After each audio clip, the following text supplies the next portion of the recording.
Assalamualaikum warahmatullahi wabarakatuh. Alhamdulillahirabbil alamin. Qala Allah Ta'ala fi kitabihil karim, a'udzubillahi minasyaitonir rajim.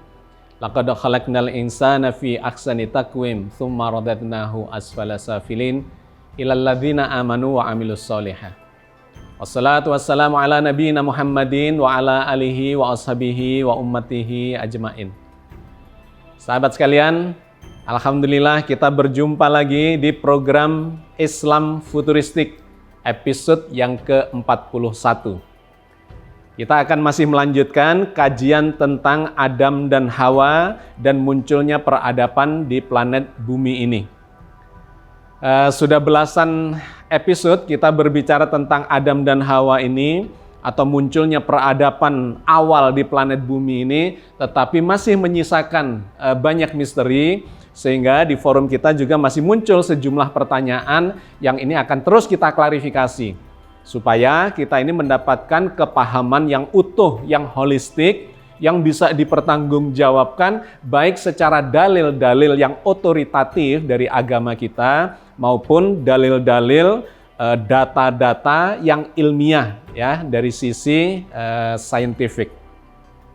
Maka hari ini kita akan melanjutkan mencoba mengkaji satu hal yang masih sering dipertanyakan di dalam forum kita. Ada sebuah pertanyaan begini, kalau Adam itu bukan manusia pertama, lantas siapa manusia pertamanya? Karena kalau ditarik ke belakang pasti akan mengerucut terus dan kemudian ketemulah kerucut yang paling ujung ya, yang paling awal dari kerucut itu. Maka masih kebayang ini harusnya ada makhluk yang pertama yang menjadi cikal bakal dari kita semua termasuk Nabi Adam kalau memang Adam itu bukan manusia pertama. Maka pada kesempatan kali ini kita akan melakukan kajian tentang melacak leluhur Adam dan Hawa. Oke, sahabat sekalian, bagaimana cara kita melacak? Maka kita harus melakukan pelacakan terhadap sumber-sumber yang bisa dipercaya. Bukan sekedar obrolan-obrolan, bukan sekedar dugaan-dugaan, tetapi berdasarkan sumber-sumber yang otoritatif yang bisa dipertanggungjawabkan.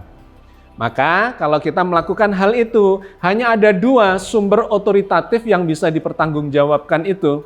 Yang pertama bersumber dari dalam Al-Quran, yang kedua berdasar dari catatan-catatan sejarah munculnya kehidupan di planet bumi, dan lebih spesial lagi berdasar data-data ilmiah yang saintifik. Oke, dalam kesempatan kali ini kita akan melakukan dua pelacakan ya dari sisi itu. Yang pertama adalah melacak dari sisi dalil-dalil Al-Quran yang sesungguhnya kita sudah melakukan selama atau sebanyak belasan episode. Tetapi di kesempatan ini untuk menyambungkan itu, kita ambil beberapa ayatnya yang menggambarkan secara spesifik tentang siapakah manusia pertama yang kita kenal sebagai Adam yang menurunkan Bani Adam ini. Apakah manusia pertama yang namanya Adam ini menjadi ujung dari semua hierarki munculnya makhluk yang namanya manusia, ataukah sesungguhnya Adam itu hanya bagian hierarki yang ada dalam proses munculnya peradaban manusia itu. Oke, kita sudah melakukan kajiannya dan kemudian memperoleh kesimpulan-kesimpulan yang digambarkan oleh ayat-ayat berikut ini. Yang pertama, bahwa Adam yang diceritakan di dalam Al-Quran itu digambarkan sebagai diciptakan dari tanah. Dari tanah ini pilihannya apakah langsung boneka tanah diucapi kun fayakun jadi manusia, ataukah Al-Quran menceritakan dengan cara yang berbeda? Bahwa ternyata tanah itu tidak langsung dibentuk menjadi manusia, melainkan diproses secara alamiah dari tanah, kemudian disaripatikan, kemudian dijadikan nutfah atau air mani baik laki-laki maupun perempuan, kemudian dipertemukan di dalam rahim dan selanjutnya menjadi alaqah, menjadi mudghah dan kemudian lahir sebagai bayi. Itu kita dapati di dalam surat Al-Mu'min ayat 67 atau disebut juga sebagai surat Ghafir ayat 67. Walladzi khalaqakum min turab, summa min nutfah, summa min alaqah, tsumma yukhrijukum tifla. Dialah yang menciptakan kamu semuanya dari tanah, kemudian dari setetes air mani, sesudah itu dari segumpal alaqah, kemudian kamu sekalian dilahirkan sebagai seorang anak. Ayat ini dengan sangat jelas, sangat gamblang menggambarkan proses dari tanah itu tidak langsung menjadi manusia, melainkan disaripatikan, diproses ya di dalam rahim dan kemudian barulah terlahir sebagai manusia. Ya, ini salah satu dari ayat-ayat yang sudah kita kaji. Di ayat yang lainnya lagi Allah berfirman misalnya di dalam surat Al-A'raf ayat 11 yang mengkaitkan proses dari tanah sampai menjadi bayi itu dikaitkan langsung dengan penciptaan Nabi Adam di dalam rahim, di mana saat itu kemudian Allah memerintahkan para malaikat untuk bersujud kepada Adam. Itu digambarkan oleh Allah di dalam surat Al-A'raf ayat 11. Walaqad khalaqnakum tsumma sawwarnakum tsumma qulna lil malaikati isjudu li Adam fasajadu illa iblis lam yakum minas sajidin. Sesungguhnya kami telah menciptakan kamu semuanya, lalu kami bentuk tubuh kalian di dalam rahim, kemudian kami katakan kepada para malaikat, bersujudlah kamu kepada Adam. Maka mereka pun bersujud kecuali iblis, dia tidak termasuk mereka yang bersujud. Ayat ini lebih spesifik menunjuk kepada peristiwa penciptaan Nabi Adam, di mana digambarkan Nabi Adam itu bagian dari penciptaan manusia secara umum ya, secara universal, bahwa semuanya itu diciptakan di dalam rahim, dan pada saat di dalam rahim itulah kemudian digambarkan para malaikat diperintahkan bersujud kepada Nabi Adam sebagai salah satu kasus dalam penciptaan manusia di muka bumi ini. Ya, jadi lebih spesifik lagi. Kemudian di ayat yang lain lagi Allah menggambarkan bahwa Hawa ya sebagai istri Adam pun itu diciptakan sebagai manusia yang diproses di dalam rahim, di mana dia diciptakan dari satu diri yang sama dengan Adam. Yang kita sudah membahas ini yaitu berasal dari stem cell yang kemudian membelah secara berpasang-pasangan. Menjadi sel telur, menjadi sel spermatozoa, kemudian pasangan inilah yang menghasilkan laki-laki dan perempuan yang banyak. Ya, itu diceritakan Allah, diinformasikan oleh Allah di dalam surat An-Nisa ayat pertama. Ya ayuhan nasu taqu rabbakumul ladzi khalaqakum min nafsin wahidatin wa khalaqam minha zaujaha wa batsa minhuma rijalan katsira wa nisaa. Wahai sekalian manusia, bertakwalah kepada Tuhanmu yang telah menciptakan kamu sekalian dari diri yang satu dan menciptakan darinya pasangannya. Allah memperkembangbiakkan dari keduanya, pasangan itu, laki-laki dan perempuan yang banyak. Sahabat sekalian, itulah beberapa ayat yang menjadi poin-poin penting dari kajian kita selama belasan episode ini, di mana kita sudah mengkaji puluhan ayat. Tetapi ayat-ayat ini sengaja kita tampilkan kembali sebagai simpul-simpulnya untuk melakukan kajian pada kali ini, pada episode kali ini, di mana kita sedang melacak leluhurnya, ya, Adam dan Hawa itu. Secara dalil Al-Quran, kita sudah mendapatkan kesimpulan yang jelas bahwa Adam dan Hawa itu diciptakan dari tanah, tetapi tanah itu diproses di dalam rahim dan kemudian terlahirlah sebagai seorang bayi. Ya, kemudian menjadi pasangan-pasangan yang melahirkan manusia yang banyak seperti yang kita lihat sekarang ini. Dengan berbagai macam suku, berbagai macam bangsa, warna kulit, dan sebagainya, yang ini menjadi kajian menarik nanti di episode-episode yang selanjutnya. Ya, tetapi bahwa ternyata Al-Quran yang menceritakan manusia ini, ya, yang sekarang ini disebut sebagai Bani Adam, artinya kita ini keturunan Adam, ya, tetapi kemudian diceritakan Adam yang dari tanah itu sama dengan kita semua, bahwa semuanya itu berproses di dalam rahim. Nah, lantas ini membawa konsekuensi untuk mengetahui kalau begitu Adam dan Hawa itu dari rahimnya siapa. Nah, inilah yang kemudian menjadi pertanyaan di forum kita. Kita harus menelusuri leluhurnya Nabi Adam dan leluhurnya Ibu Hawa itu. Sesungguhnya siapakah mereka itu? Maka sahabat sekalian, kita bisa mengambil satu kesimpulan antara ya sekarang ini. Kesimpulan antara itu adalah kalau kita ini menyebut Adam sebagai manusia pertama, maka Adam manusia pertama yang manusia modern, yang menurunkan kita semua ini, yang disebut di dalam ilmu biologi sebagai Homo sapiens. Jadi, kalau kita mau menyimpulkan bahwa karena kita ini keturunan dari Adam sehingga disebut Bani Adam, artinya Bani itu adalah anak cucunya, keturunannya Adam, maka memang kalau ini ditarik ke belakang, ternyata kita ini kan memang sesaudara, dalam arti dilacak secara genetika kita memiliki kesamaan genetika yang kalau ini ditarik ke belakang akan mengerucut. Saya anaknya orang tua saya, paruan ya, separuh bapak separuh ibu.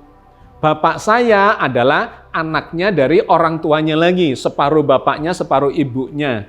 Dan seterusnya, itu memang kalau dilanjutkan ke belakang, itu akan mengerucut ke satu titik yang menurunkan kita semua. Nenek moyang bersama. Itulah yang kemudian dikenal sebagai Adam. Nah, tetapi Adam ini dari kajian yang kita lakukan, ternyata juga diturunkan dari generasi-generasi yang sebelumnya.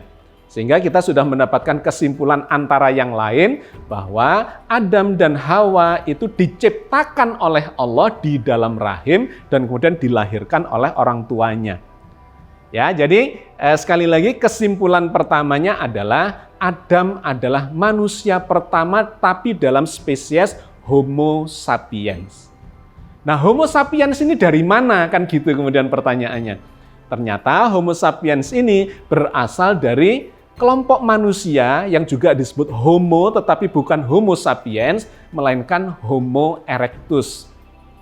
Homo erectus adalah kelompok manusia yang mirip dengan Homo sapiens tetapi memiliki peradaban yang lebih kuno atau lebih purba. Secara bahasa Indonesia seringkali disebut sebagai manusia purba. Tetapi manusia purba itu memiliki banyak jenisnya, banyak spesies-spesiesnya. Genusnya itu dalam kelompok Homo atau manusia. Tetapi secara famili itu dalam kelompok yang lebih besar lagi, ya, yang kita sudah pernah bicara tentang pengelompokan makhluk hidup itu.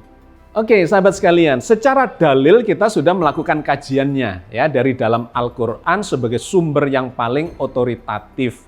Tetapi Al-Quran sendiri yang mengajarkan kepada kita agar kita ini mencocokkan berita Al-Quran dengan kejadian di sekitar kita, bukti-bukti ilmiahnya.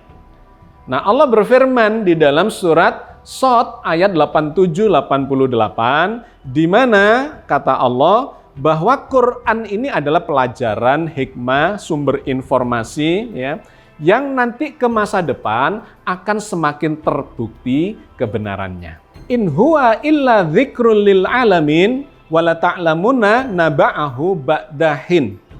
Sesungguhnya Al-Qur'an ini adalah peringatan, pengajaran bagi semesta alam. Dan sesungguhnya kamu akan mengetahui kebenaran beritanya ke masa depan. Jadi berita-berita Al-Quran itu sesungguhnya adalah berita-berita yang menginformasikan peristiwa-peristiwa yang akan terjadi, sudah terjadi maupun akan terjadi.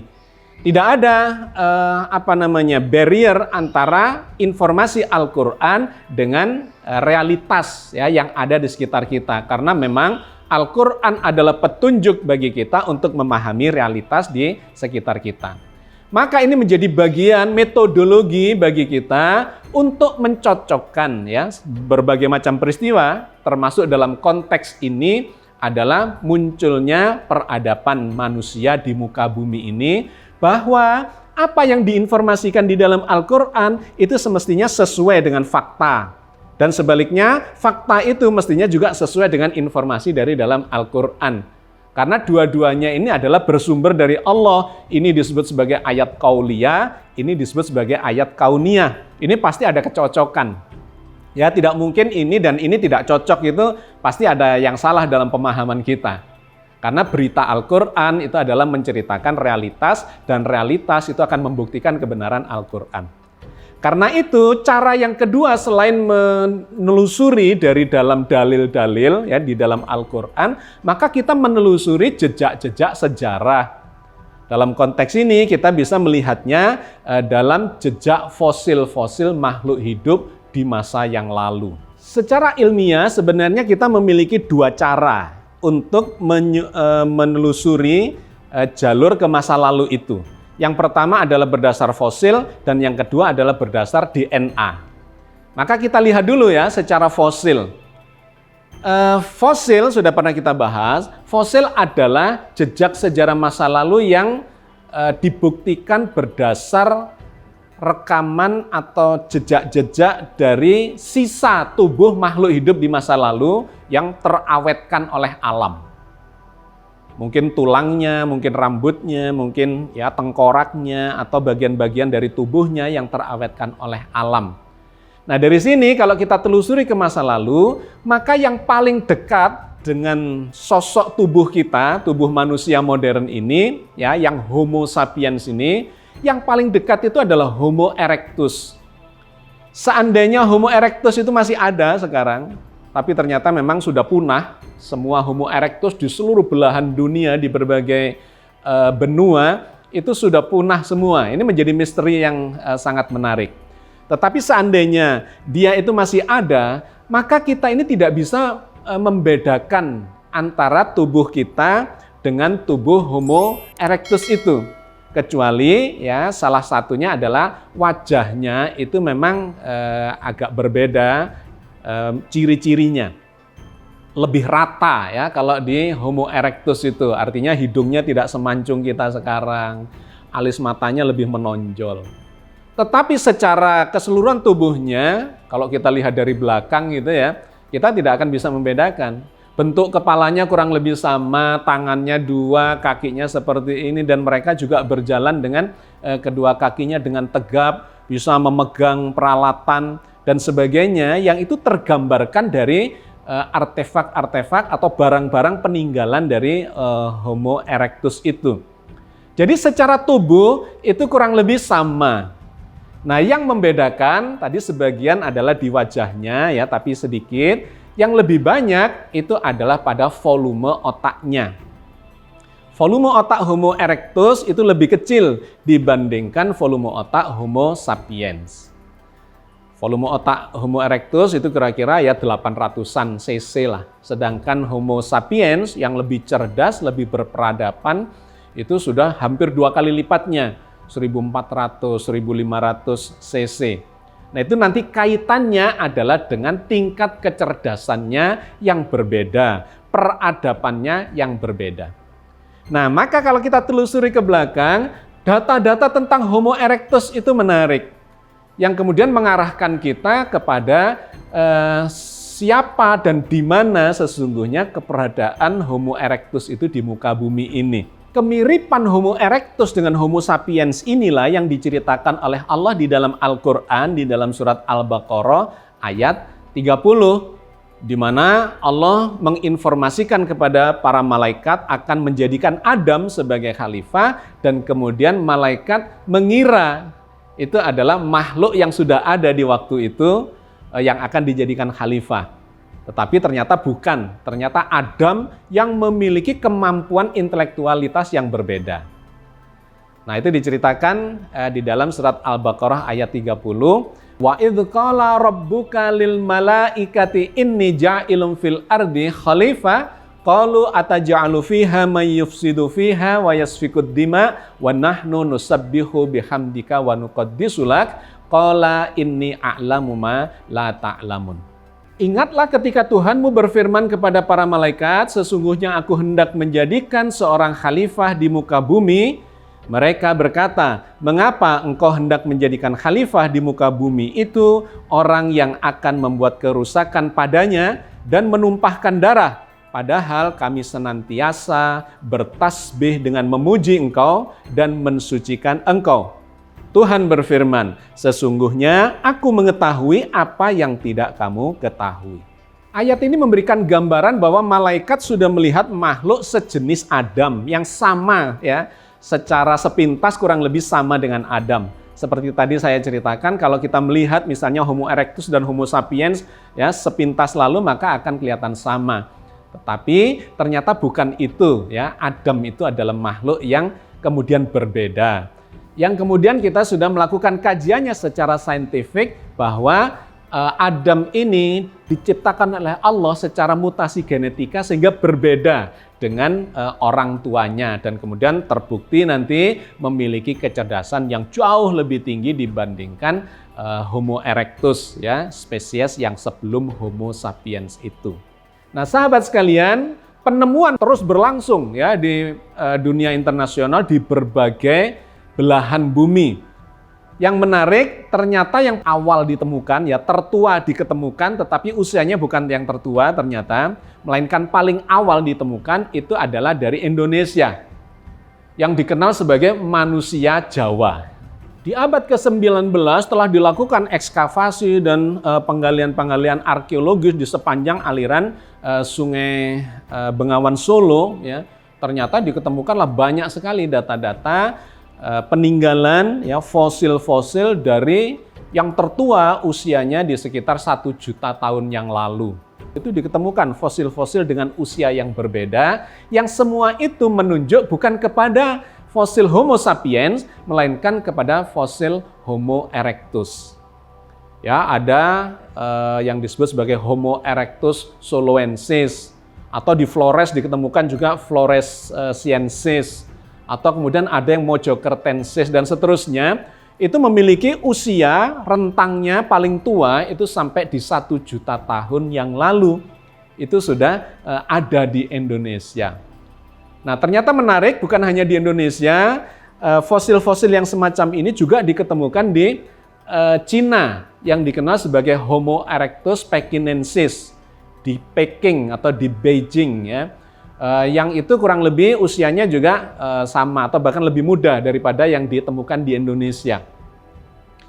Nah, yang menarik lagi kemudian di Afrika, di Kenya, di Tanzania, di Somalia, bahkan di Afrika Utara, di Maroko, di Aljazair atau di Afrika Selatan ya termasuk Sudan dan seterusnya, itu ditemukan lagi fosil-fosil Homo erectus yang usianya lebih tua, sekitar 2 juta tahun yang lalu. Nah, klasifikasinya adalah manusia purba yang memiliki volume otak lebih kecil dari Homo sapiens atau manusia modern. Sehingga sempat muncul sebuah teori out of Africa, bahwa nenek moyang manusia Homo sapiens ini kemungkinan besar adalah muncul dari Afrika itu, yang kemudian menyebar nanti ke Eropa. Itu ditemukan ada fosil 1,8 juta tahun yang lalu. Kemudian muncul juga nanti di Indonesia, ya, di Cina dan sebagainya, sehingga teori itu sempat diakui oleh para ahli arkeologi bahwa sangat boleh jadi Homo erectus itu munculnya dulu dari Afrika. Tetapi yang menarik, beberapa tahun yang lalu kemudian di Cina ditemukan ada fosil Homo erectus juga yang usianya kurang lebih sama dengan yang ada di Afrika itu, ya, di dataran tinggi Loess di Cina itu diketemukan ada fosil Homo erectus dari 2 jutaan tahun yang lalu. Jadi sahabat sekalian, sampai saat ini memang masih menjadi teka-teki. Sesungguhnya tempat asalnya Homo erectus itu berada di mana? Karena ternyata penyebarannya luar biasa luasnya di Asia, di Eropa, di Afrika, ya, di Cina, bahkan ada nanti Australia. Itu penyebarannya begitu luasnya. Nah, ini masih dalam perjalanan untuk membuktikan ya dari sisi arkeologi mana yang paling tua dan kemudian nanti akan dijejerkan begitu sehingga akan kelihatan penyebaran dari sisi fosil itu. Awalnya di mana dan kemudian yang paling akhir diketemukan di mana, kita akan bisa melihat peta penyebaran dari Homo erectus itu dan kemudian akan diketahui leluhurnya Nabi Adam ya dan Ibu Hawa sebagai Homo sapiens pertama yang melahirkan anak keturunan Adam yang disebut sebagai Bani Adam itu. Nah, yang menarik kemudian sekarang sedang terjadi proses untuk cross-check terhadap fosil-fosil itu dengan berkembangnya ilmu genetika atau biomolekuler. Penelitian beberapa tahun yang lalu dari lembaga biomolekuler Eijkman itu kemudian menemukan data dari DNA manusia ini, Homo sapiens ini, ternyata memang DNA manusia modern ini mengandung DNA Homo erectus. Ini akan masih terus berkembang dan kita akan menyaksikan bahwa sangat boleh jadi memang diri kita yang Homo sapiens ini sesungguhnya adalah keturunan dari Homo erectus. Oke, sahabat sekalian, saya kira kita cukupkan dulu sampai di sini ya kajian kita tentang melacak asal-usul atau leluhur Nabi Adam dan Ibu Hawa sebagai Homo sapiens generasi pertama yang melahirkan kita semua. Mudah-mudahan ini memberikan gambaran yang lebih terang kepada kita, menjadi pencerahan dan mendorong kita ya keingintahuan kita untuk terus melakukan pembuktian-pembuktian terhadap informasi dari dalam Al-Quran bahwa ternyata firman-firman Allah itu pada waktunya nanti akan terbukti kebenarannya ke masa depan. Billahi taufiq wal hidayah. Assalamualaikum warahmatullahi wabarakatuh.